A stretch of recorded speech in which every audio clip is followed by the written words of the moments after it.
menyembah Dia. Dalam Mazmur 22 ayat 4 berkata, kita mau terus menyembah Tuhan, biar Tuhan bersemayam di atas puji-pujian umat-Nya. Haleluya. Kita mau meninggikan Dia. Haleluya, haleluya Tuhan. Saat ku menyembah-Mu, Roh-Mu terus bekerja menjamah setiap kami Tuhan. Haleluya. Terima kasih Tuhan. Kami mau menyembah-Mu Tuhan. Kami mau meninggikan-Mu Tuhan.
terima kasih Tuhan. Kami serahkan Tuhan ibadah ini Tuhan, semuanya ke dalam tangan-Mu. Biar sukacita surga terjadi di tempat ini. Terima kasih Bapa. Biar segala pujian, hormat, kemuliaan dibagi Raja di atas segala raja. Semua yang percaya katakan amin. Haleluya. Berikan kemuliaan untuk Allah kita yang luar biasa. Amin. Alangkah indahnya hidup di dalam Tuhan. Amin. Yesusku dahsyat. Haleluya. Kita terus mau bersorai-sorai bagi Allah kita yang luar biasa. Amin. Yes. Tuhanku dahsyat dan luar biasa. Kita mau memuji Dia. Yes. Ada sukacita yang luar biasa.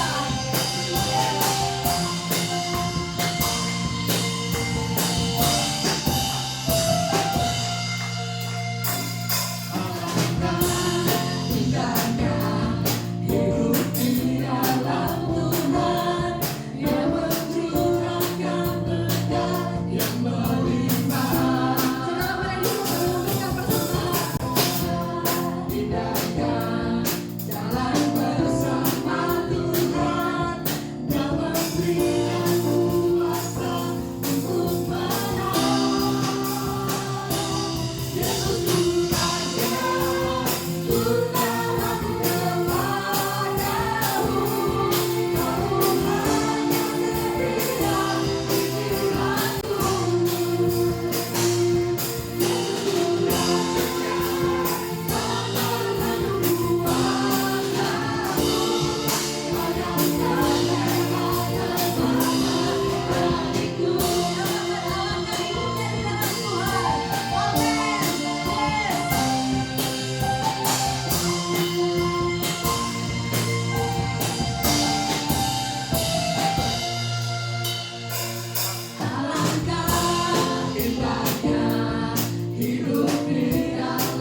siap mendengarkan firman Tuhan. Saya serahkan kepada Bapak Gembala.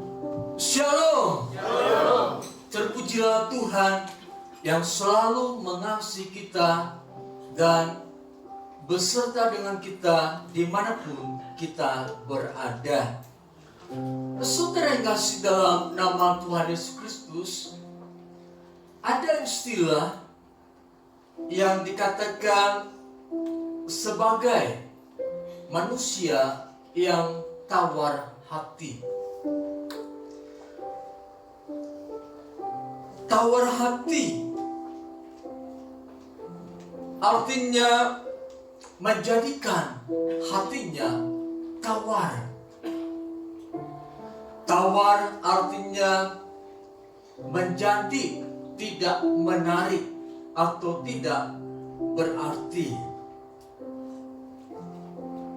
Seseorang bisa mengalami tawar hati kepada Tuhan karena permasalahan hidup yang terjadi dalam kehidupannya. Ketika seseorang menaruh pengharapan kepada Tuhan,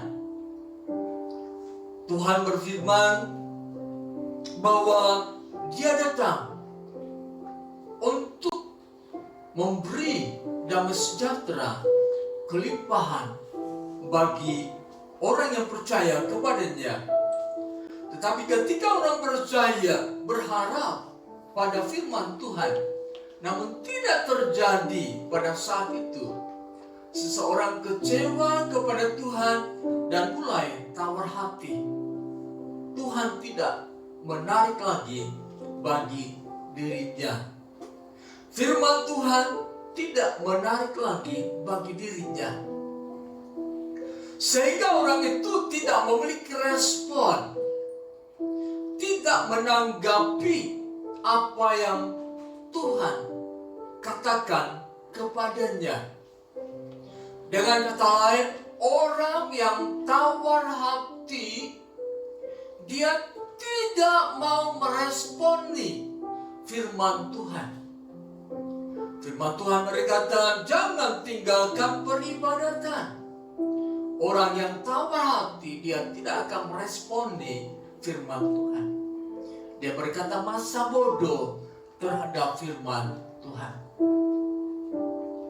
Tuhan berfirman, aku menyertai kau sampai kesudahan zaman. Orang yang tawar hati, dia berkata, kalau Tuhan menyertaiku, kenapa aku menjadi orang yang menderita kesusahan? Mengapa aku hidup dalam penderitaan? Mengapa aku mengalami kekurangan? Orang yang tawar hati tidak memiliki komunikasi dengan Tuhan. Orang yang tawar hati menutup telinganya bagi setiap firman yang disampaikan. Apa buktinya? Orang yang tawar hati menutup telinga bagi firman yang disampaikan. Buktinya, setiap firman yang disampaikan tidak dilakukan dalam kehidupannya. Firman bukan hanya untuk didengar, tetapi untuk dilakukan. Jadi ketika seseorang mendengar firman Tuhan, tetapi dia tidak menanggapi firman Tuhan, dia menganggap firman Tuhan itu sesuatu yang tidak ada kuasanya, dan dia tidak melakukan firman Tuhan, itulah bentuk kehidupan orang percaya yang tawar hati kepada Tuhan. Jadi pada saat seseorang berharap kepada Tuhan, namun pengharapannya belum digenapi, dan orang itu berkata, Tuhan hanya berjanji tapi tidak menggenapi. Tuhan Tetapi firman itu tidak terjadi dalam hidupku. Mulai dia menjauh dari Tuhan. Itulah ciri orang yang sedang tawar hati kepada Tuhan. Pada saat orang percaya merasakan segala bentuk doanya tidak dijawab oleh Tuhan, belum dijawab oleh Tuhan. Seringkali orang percaya merasakan bahwa Tuhan tidak memperhatikan dirinya. Tuhan tidak menyertainya. Nah, perasaan ini bisa mengakibatkan seseorang tawar hati kepada Tuhan. Atau pada saat seseorang menderita sakit yang berkepanjangan, sakit berdoa, terus berdoa, namun penyakit tidak pernah hilang dari dalam tubuhnya. Orang itu bisa menjadi orang yang tawar hati kepada Tuhan. Wah, aku tidak tertarik lagi kepada Tuhan, sebab dia tidak memperhatikan seluruh keberadaanku. Aku mengalami kekurangan. Kalau Tuhan memperhatikan kehidupanku, tentu aku tidak akan kekurangan. Kekurangan terjadi dalam kehidupan orang Kristen. Karena orang Kristen itu sendiri hidup boros dalam kehidupannya. Artinya dia mendapatkan gaji pada akhir bulan, tetapi dia berfoya-foya setelah mendapatkan gaji. Dia membeli segala sesuatu yang bukan menjadi kebutuhan. Dihabiskan uang itu. Dan dia berkata, toh nanti Tuhan memberi kepadaku. Toh nanti Tuhan menyediakan kembali kepadaku. Inilah satu tindakan yang bodoh. Mendapatkan gaji langsung dihabiskan. Dan berkata, Tuhan pasti menyediakan segala sesuatu. Saudara, kadang-kadang tawar hati yang ada dalam kehidupan orang percaya itu bukanlah sesuatu yang berasal dari luar, tetapi dari dalam sendiri. Perilaku kehidupan kita yang menyebabkan kita mengalami penderitaan, kita mengalami kesusahan, kita mengalami kekurangan, dan kita mengalami apa yang dinamakan dengan kesengsaraan. Hidup susah terus menerus.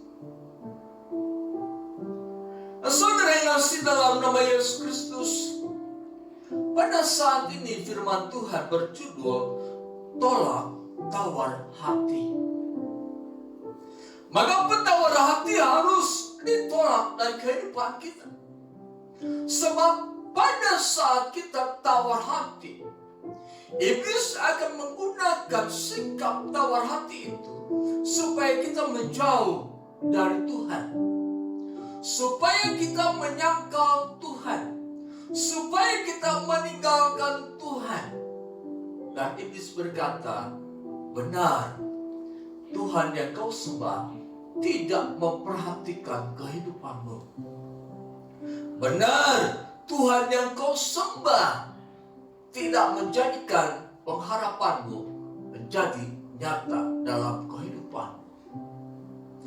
Tawar hati yang ada di dalam kehidupan seseorang atau orang yang percaya kepada Tuhan bisa menyebabkan orang itu meninggalkan Tuhan dan berkata, aku akan lebih percaya kepada dunia dan seisinya daripada kepada Tuhan.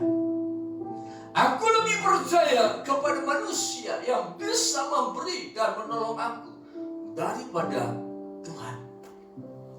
Pada saat kita menyingkirkan Tuhan, pada saat kita menjauhkan diri dari Tuhan dan berharap kepada dunia, berharap kepada manusia, itu artinya kita sedang berada dalam kehidupan yang tawar hati kepada Tuhan. Tawar hati bisa menyesatkan kehidupan kita. Tawar hati bisa membinasakan kehidupan kita. Sebab pada saat kita tawar hati, ini merupakan celah bagi setan atau iblis untuk masuk menguasai hati kita. Ketika hati kita dikuasai oleh iblis, Yesus katakan iblis datang mencuri, membunuh, dan membinasakan. Oleh sebab itu perlu kembali kita katakan, tolak tawar hati.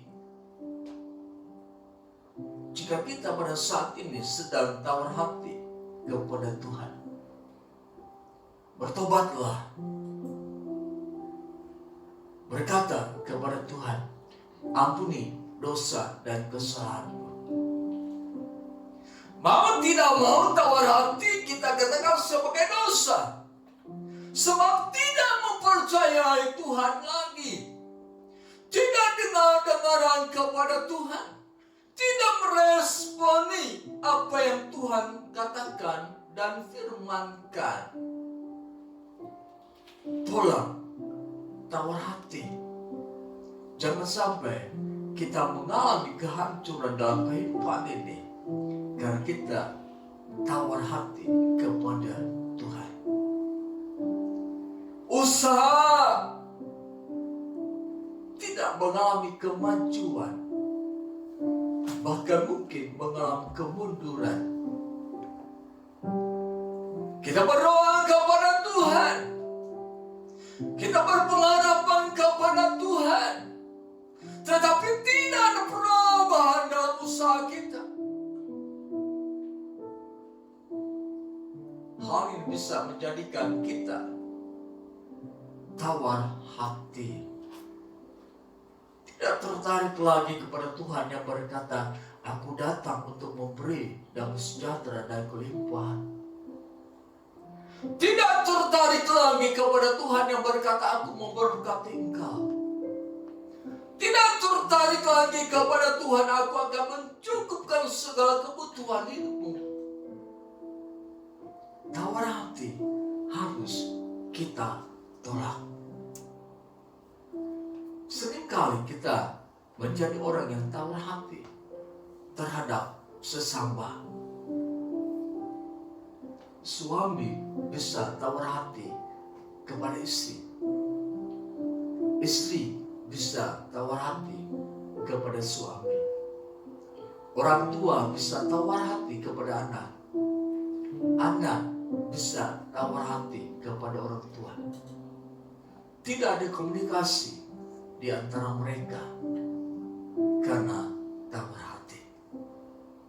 Keadaan tawar hati dalam sebuah keluarga merupakan suatu benih yang akan menuju kepada kerusakan rumah tangga tersebut. Oleh sebab itu, tolak tawar hati dalam kehidupan kita, baik terhadap Tuhan maupun terhadap keluarga kita masing-masing. Ada juga tawar hati terhadap satu dengan yang lain dalam kehidupan berjemaat. Aku sudah tidak mau melihat dia lagi. Aku sudah muak melihat dia lagi. Sehingga tidak beribadah, tidak datang ke gereja. Seorang anak rohani, dia pasti akan betah tinggal di dalam rumahnya sendiri. Seorang anak rohani pasti akan menetap di dalam rumahnya sendiri. Saudara yang kasih dalam nama Yesus Kristus, jadi tawar hati bisa terjadi dalam kehidupan kita, dalam keluarga kita, dalam gereja di mana kita berada. Mungkin tawar hati kepada seorang hamba Tuhan bisa itu terjadi. Tawar hati kepada Tuhan. Ketiga hal ini harus kita tolak. Sebab Tuhan tidak menginginkan kita menjadi orang-orang yang tawar hati, baik terhadap Tuhan, gereja Tuhan, dan dalam kehidupan keluarga kita masing-masing. Mari kita baca dalam 2 Korintus pasal 4 ayat 16 sampai dengan 18. 3, 2, 1. Sebab itu kami tidak tawar hati, tetapi meskipun manusia lahiriah kami semakin merosot, namun manusia batinnya kami dibaharui dari sehari ke sehari. Sebab penderitaan ringan yang sekarang ini mengerjakan bagi kami kemuliaan kekal yang melebihi segala-galanya, jauh lebih besar daripada penderitaan kami. Sebab kami tidak memperhatikan yang kelihatan, melainkan yang tak kelihatan. Karena yang kelihatan adalah sementara, sedangkan yang tak kelihatan adalah kekal. Puji Tuhan, silakan duduk. Rasul Paulus menulis surat kepada jemaat di kota Korintus. Hai jemaat di kota Korintus, aku mengalami penderitaan, aku mengalami kesusahan, aku mengalami kesengsaraan. 2 Korintus pasal 4 ayat yang ke-8.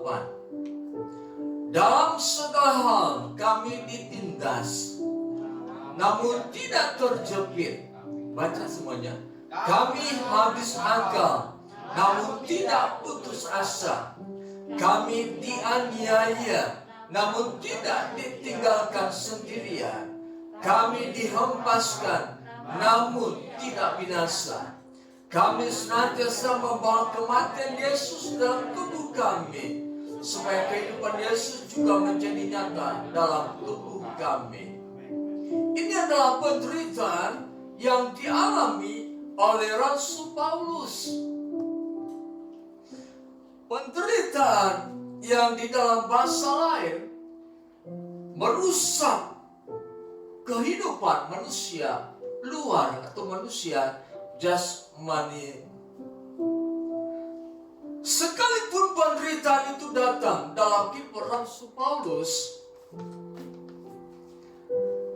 Rasul Paulus katakan, aku tidak tawar hati, sekalipun aku hidup menderita, sekalipun banyak penderitaan ku alami, sekalipun kesengsaraan, sekalipun kesusahan sering ku alami, aku tidak tawar hati. Dengan kata lain, penderitaan dalam kehidupan manusia bisa menjadikan manusia itu tawar hati kepada Tuhan. Sehingga seringkali manusia berkata, Tuhan, mengapa aku hidup menderita di dalam dunia ini? Aku hidup berkekurangan. Aku hidup mengalami kesengsaraan terus-menerus. Tidak pernah lepas dari permasalahan dalam kehidupan ini.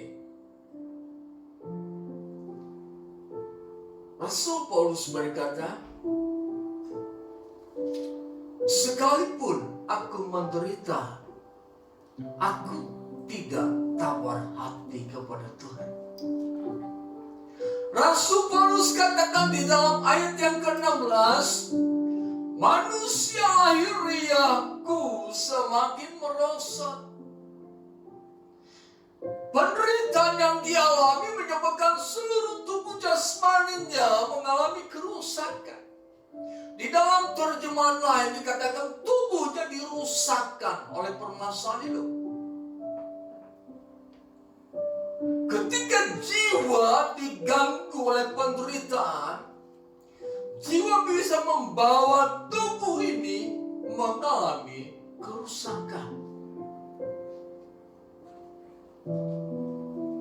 Misalnya, kita benci kepada seseorang.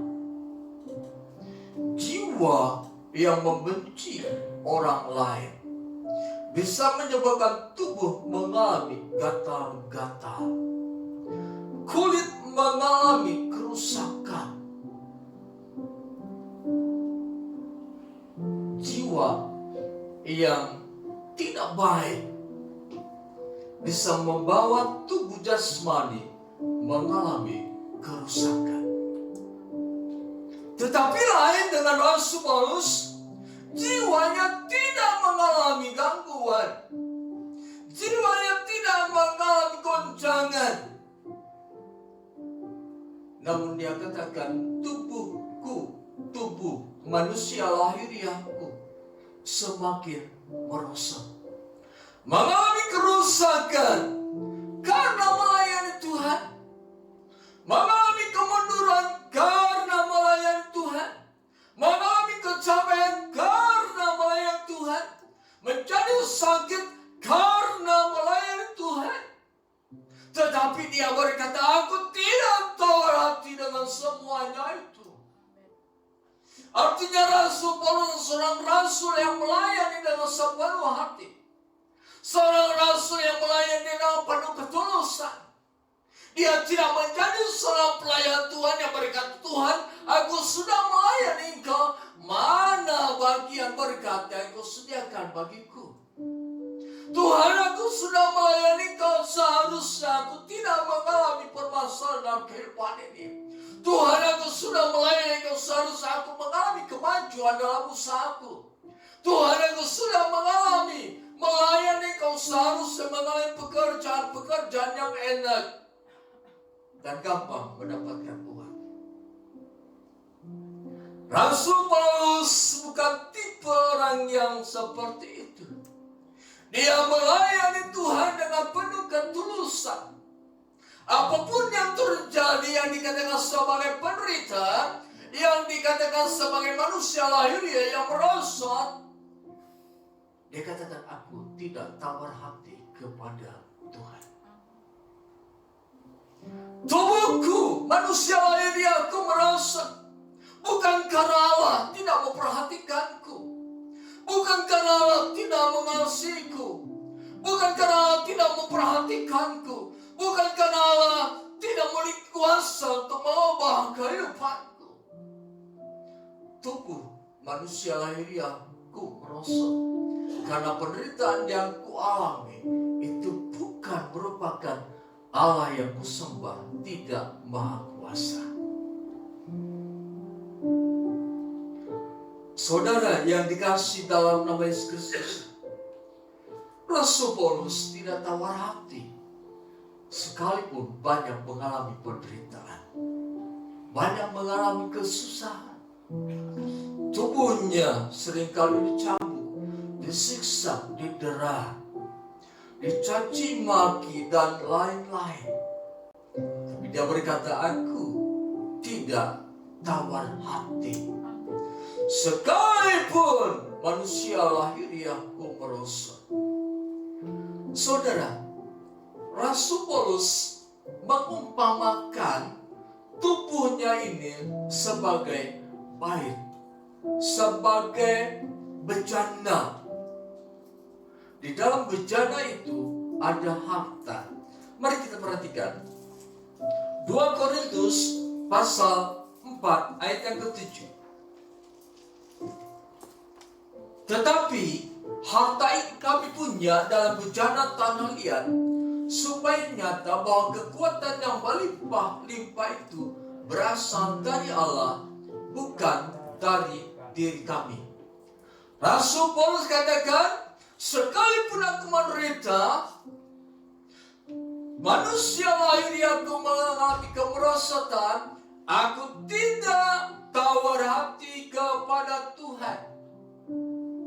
Sebab di dalam diriku ada kekuatan Allah. Jadi Rasul Paulus katakan, sebagai tubuhku sebagai bejana tanah liat, sekalipun itu dirusakkan, dihancurkan, di dalam hatiku ada kekuatan Tuhan.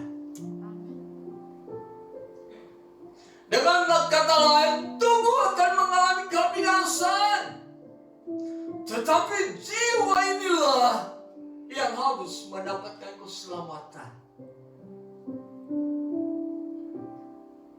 Rasul Paulus berkata, manusia lahiriahku merosot, namun manusia batiniahku dibaharui dari sehari ke sehari. Manusia batiniah di sini adalah manusia yang di dalamnya ada Yesus Kristus. Orang yang percaya bahwa Yesus adalah Tuhan dan Juru Selamat. Itulah manusia batiniah. Manusia batiniah adalah manusia yang tidak menjadi serupa dengan dunia ini. Manusia batiniah adalah manusia yang terus berfokus kepada Tuhan, bukan kepada dirinya sendiri. Manusia batiniah mengharapkan kekuatan Tuhan. Manusia batiniah membiarkan Allah bekerja di dalam dirinya. Suatu ketika dalam 2 Korintus pasal 12 ayat 7 sampai dengan 10, Rasul Paulus berdoa terus kepada Allah. Allah, lepaskan aku dari iblis. Lepaskan aku dari keadaan yang merusak ini. Allah berkata, cukup kasih karuniaku, sebab di dalam kelemahanlah kekuatanku nyata. Jadi pada saat kita menderita, pada saat kita berkesusahan, pada saat kita mengalami kesusahan, itu bukanlah aib di dalam kehidupan kita. Itu bukanlah merupakan kekalahan dalam kehidupan kita di dunia ini. Itu bukanlah sesuatu yang harus kita tutup-tutupi. Tetapi itu merupakan satu bentuk di mana kekuatan Allah akan dinyatakan dalam kehidupan kita. Berbahagialah mereka yang menderita karena Tuhan, sebab kekuatan Allah akan dinyatakan di dalamnya. Saudara, di dalam kelemahanlah justru kuasaku dinyatakan, Allah berfirman kepada Rasul Paulus. Kemudian Rasul Paulus juga katakan, ketika manusia lahiriahku semakin merosot, aku tidak tawar hati. Sebab dengan penderitaan itulah Yesus yang ada di dalam diriku akan bekerja. Yesus yang ada di dalam diriku adalah Yesus yang hidup. Jadi Rasul Paulus memiliki satu keyakinan, pada saat dia menderita, pada saat dia mengalami kesengsaraan, di sana kekuatan Allah akan dinyatakan. Di sana dia akan mengetahui, di sana dia akan merasakan bahwa Yesus yang dia imani adalah Yesus yang hidup.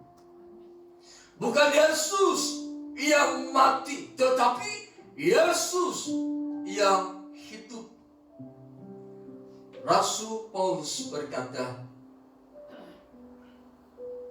kami tidak tawar hati sekalipun kami menderita. Rasul Paulus tidak mengundang penderitaan datang kepadanya. Tetapi karena dia seorang rasul dan melayani Tuhan, penderitaan datang menghampirinya. perhatikan ayat yang ke-16. Sebab itu kami tidak tawar hati, tetapi meskipun manusia lahiriah kami semakin merosot, namun manusia batiniah kami dibaharui dari sehari ke sehari. Jadi penderitaan-penderitaan yang Rasul Paulus alami dengan berbagai macam penderitaan tersebut, penderitaan itu membaharui manusia batinnya. Artinya imannya terus dibaharui, mengalami pembaharuan. Sehingga Rasul Paulus berkata, segala perkara dapat kutanggung di dalam Dia yang memberi kekuatan kepadaku. Jadi penderitaan yang datang pada Rasul Paulus, ada penderitaan yang dimana melalui penderitaan itu Rasul Paulus semakin dibaharui. Tahu tentang permasalahan hidup, tahu bagaimana menangani permasalahan hidup dengan kekuatan Tuhan. Manusia lahiriah kami merosot, namun manusia batiniah kami dibaharui sehari ke sehari. Yang kedua, kenapa Rasul Paulus tidak tawar hati kepada Tuhan? Ayat yang ke-17. Sebab penderitaan ringan yang sekarang ini mengerjakan bagi kami kemuliaan kekal yang melebihi segala-galanya, jauh lebih besar daripada penderitaan kami. Di dalam bahasa lain, ada dikatakan bahwa penderitaan itu terbatas. Penderitaan itu ada waktunya. Artinya bahwa setiap penderitaan yang Rasul Paulus alami ada waktunya, ada batas di mana penderitaan itu terjadi dalam kehidupannya. Oleh sebab itu Rasul Paulus banyak mengalami penderitaan atau penderitaannya bermacam-macam. Nah, saudara yang kasih dalam nama Yesus Kristus, Rasul Paulus memandang penderitaan itu bukan sesuatu yang bisa menghancurkan kehidupannya, yang bisa membinasakan kehidupannya. Tetapi Rasul Paulus berkata bahwa penderitaan itu akan mengerjakan bagi kami kemuliaan kekal yang melebihi segala-galanya. Artinya, orang yang menderita di dalam Tuhan, penderitaan itu akan membaharui kehidupan manusia batiniahnya. Pola pikir orang itu tentang Tuhan dibaharui. Iman yang dia miliki terus mengalami pembaharuan.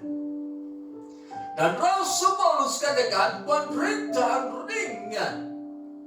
Artinya walaupun berat, bahkan sampai akan mengalami kematian, Rasul Paulus tidak berkata penderitaan yang kualami sangat berat. Permasalahan hidup yang kualami sangat berat. Rasul Paulus katakan penderitaan yang kualami adalah penderitaan yang ringan. Ketika kita mengalami penderitaan dan kita menganggap itu berat, maka semakin berat beban kehidupan kita. Ketika ada satu permasalahan datang kepada kita dan kita mengatakan kepada orang lain, aduh, penderitaanku berat, permasalahanku berat, sukar untuk diselesaikan, terjadilah itu dalam kehidupan kita. Sebab perkataan itu mencerminkan isi hati kita. Perkataan itu mencerminkan keyakinan kita. Rasul Paulus berkata, ketika aku mengalami apa yang dinamakan dengan manusia lahiriah, aku percaya Allah memberi kekuatan kepadaku. Itu perkataan yang diimani. Benar, Rasul Paulus dikuatkan oleh Tuhan. Rasul Paulus berkata, ketika aku menderita, Yesus yang hidup di dalamku bergerak. Benar, Paulus mengalami bahwa Yesus yang ada dalam dirinya bergerak, memimpin kehidupannya kemana dia harus melangkah. Rasul Paulus berkata, aku ada di dalam dia di dalam aku. Hidupku yang sekarang bukan aku lagi, tapi Kristus yang hidup di dalam aku. Benar, pada saat Rasul Paulus menderita, Yesus yang hidup di dalam dia. Yesus yang bergerak. Oleh sebab itu Rasul Paulus katakan, penderitaan ringan yang sekarang ini. Jadilah kuat dalam menghadapi permasalahan hidup. Jadilah kuat dalam menghadapi penderitaan dalam kehidupan ini. Jangan menjadi orang yang cepat mengeluh, menggerutu, ngomel kepada Tuhan. Bahkan menjadi orang yang tawar hati. Penderitaan yang kita alami, pencobaan yang kita alami tidak melebihi kekuatan kita. Sebab Allah akan memberi kekuatan bagi kita supaya kita mampu menanggung semuanya itu. Saudara yang dikasih dalam nama Yesus Kristus, penderitaan ringan yang sekarang ini mengerjakan bagi kami kemuliaan kekal yang melebihi segala-galanya. Artinya Rasul Paulus dalam menghadapi penderitaan ini, dia tidak tampil dengan kekuatannya sendiri. Dia tidak menggunakan akal pikirannya, tetapi dia datang kepada Tuhan. Oh Tuhan, tubuhku, manusia lahir aku adalah bejana tanah liat yang akan mengalami kerusakan. Namun aku percaya di dalam diriku ada Allah yang memberi kekuatan.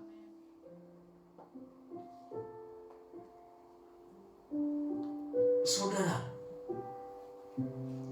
penderitaan ringan yang sekarang ini mengerjakan bagi kami kemuliaan kekal. Artinya pada saat kita menderita ada karya Allah yang terjadi dalam kehidupan kita. Ada pekerjaan Allah yang terjadi dalam kehidupan kita. Ada kasih Allah, ada pemeliharaan Allah dalam kehidupan kita. Itulah kemuliaan yang Allah nyatakan dalam kehidupan kita. Ketika kita menderita, kita menghadapi penderitaan dengan kekuatan sendiri. Itu sesuatu yang harus kita tinggalkan. Bukankah kita ini milik Kristus? Bukankah kita ini anak-anak Allah? Bukankah tubuh jasmani ini adalah bait roh Allah? Jadilah seperti Rasul Paulus yang mengatakan bahwa manusia lahir aku semakin merosot, namun aku percaya Allah ada di dalam diriku. Allah memberi kekuatan kepadaku. Yesus yang ku sembah adalah Yesus yang hidup. Dia yang terus akan bekerja untuk mendatangkan kebaikan bagiku. Ketika penderitaan datang kepadaku, aku tidak menganggap penderitaan itu berat. Karena ada Allah di dalam diriku.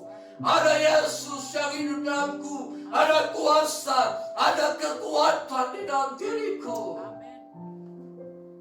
Pada saat kita menganggap penderitaan yang datang kepada kita ringan adanya, seluruh aspek kehidupan kita tidak akan terganggu oleh penderitaan itu.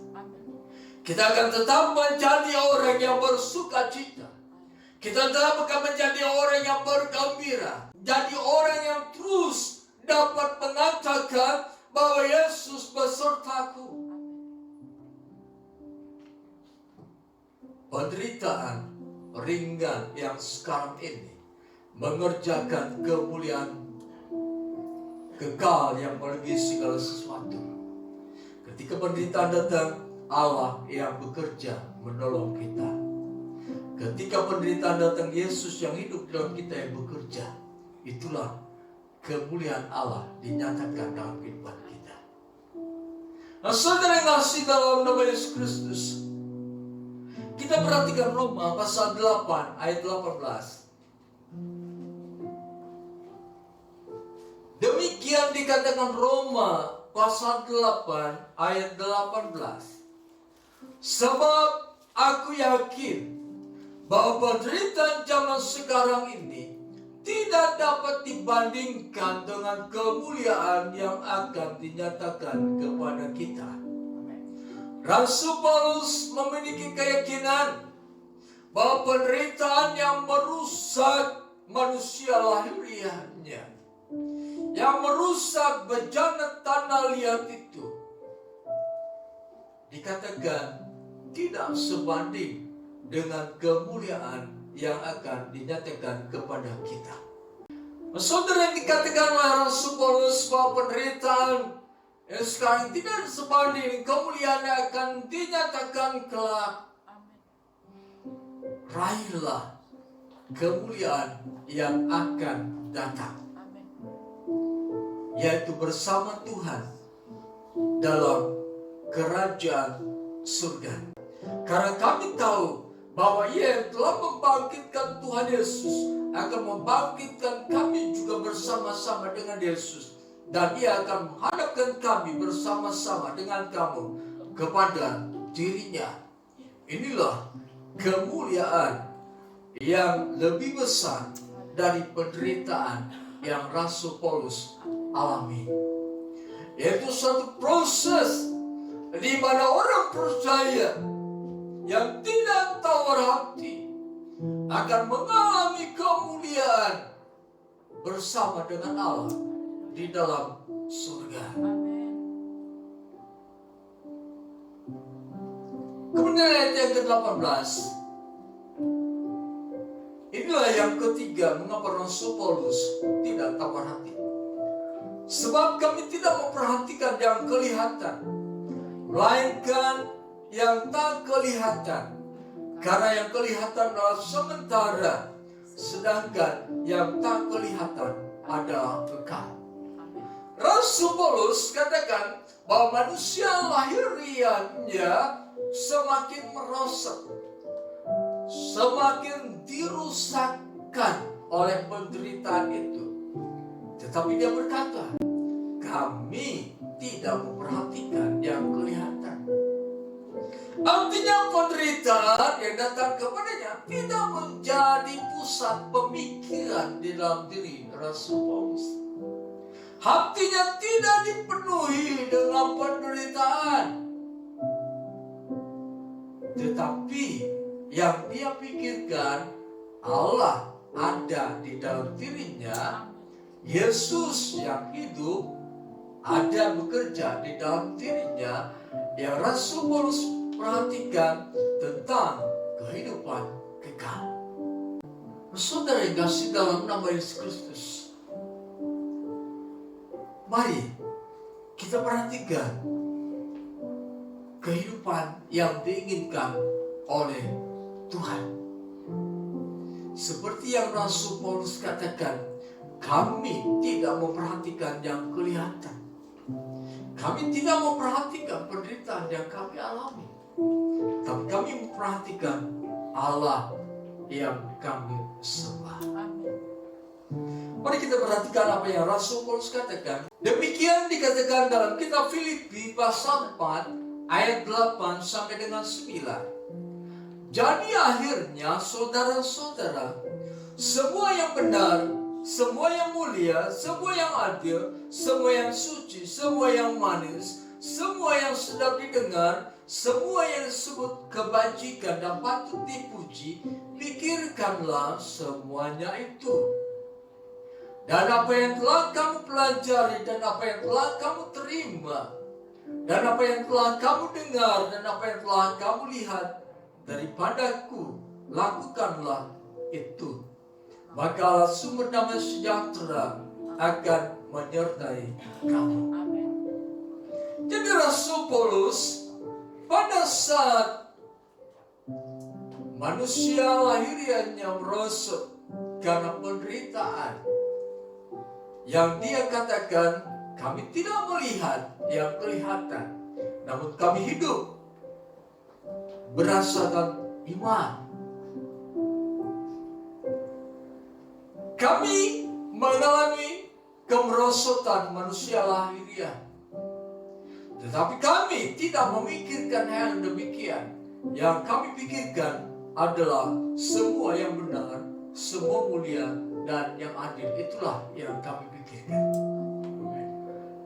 Prinsip kehidupan Rasul Paulus, ketika hidup menderita dia memikirkan Allah.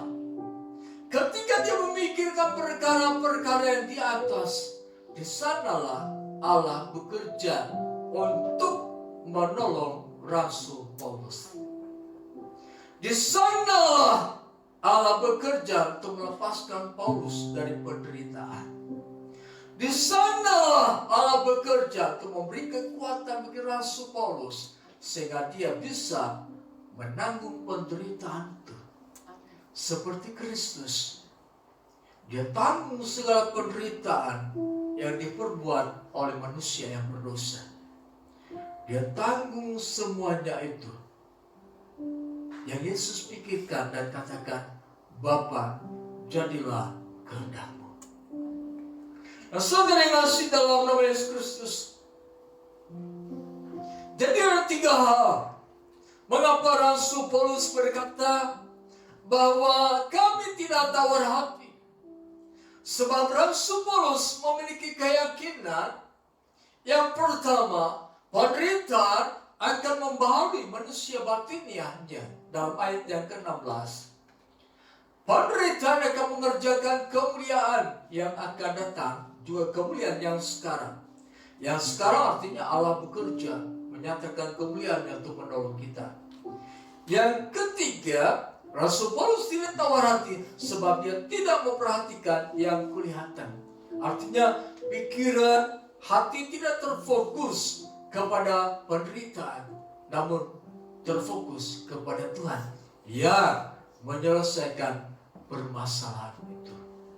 Jadi mari saudara, apapun permasalahan dalam kehidupan kita, penyakit, kesusahan, dan lain-lain, janganlah tawar hati kepada Tuhan.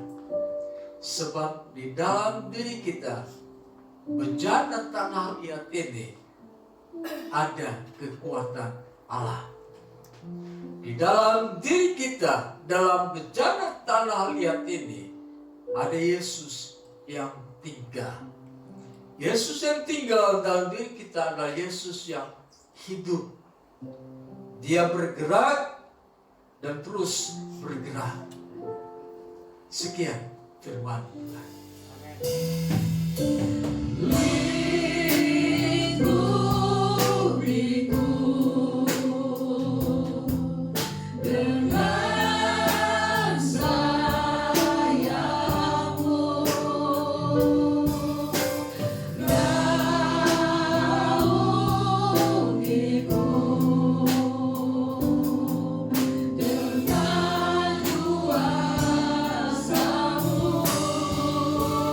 Di saat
bersama.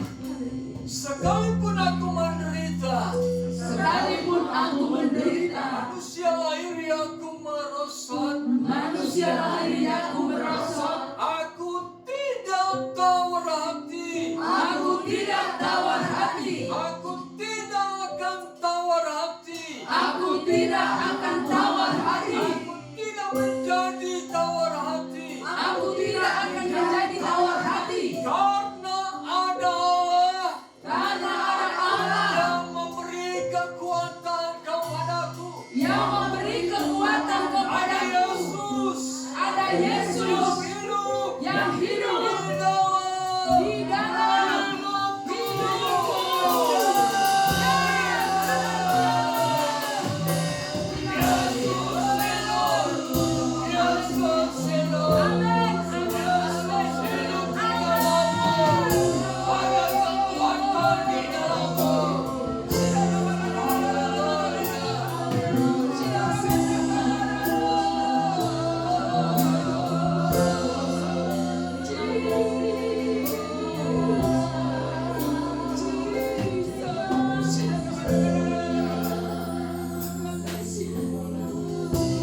Sebentar Ibu Gembala sidang berdoa. Haleluya, terima kasih Tuhan. Allah kami yang maha besar, Amin. Allah kami yang setia, Allah kami yang selalu menyertai kami. Kami percaya Tuhan, di dalam Engkau kami akan selalu mendapat kekuatan baru. Bersama Engkau Tuhan, kami akan terus naik terbang Amin. bagi Raja Wali. Tidak ada satu apapun penderitaan yang dapat memisahkan kami Benar. dari kasih Amin. yang Amin.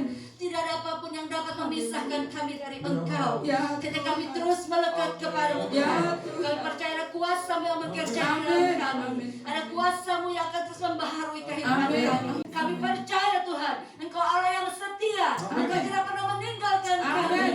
Engkau selalu menopang kami. Amin. Engkau selalu memegang kami dengan tangan Amin. kanan yang kuat. Terima kasih Tuhan. Biar kami boleh meneladani kehidupan hamba-Mu Rasul Paulus. Ya. Di mana apapun penderitaan yang menimpa Amin. dia, Ya, Tuhan. tidak ada satu apapun Tuhan yang membuat dia kecewa, tawar hati, sakit hati kepada Engkau. Tapi dia justru semakin berkobar-kobar Amin. semangat Amin. dalam melayani Tuhan.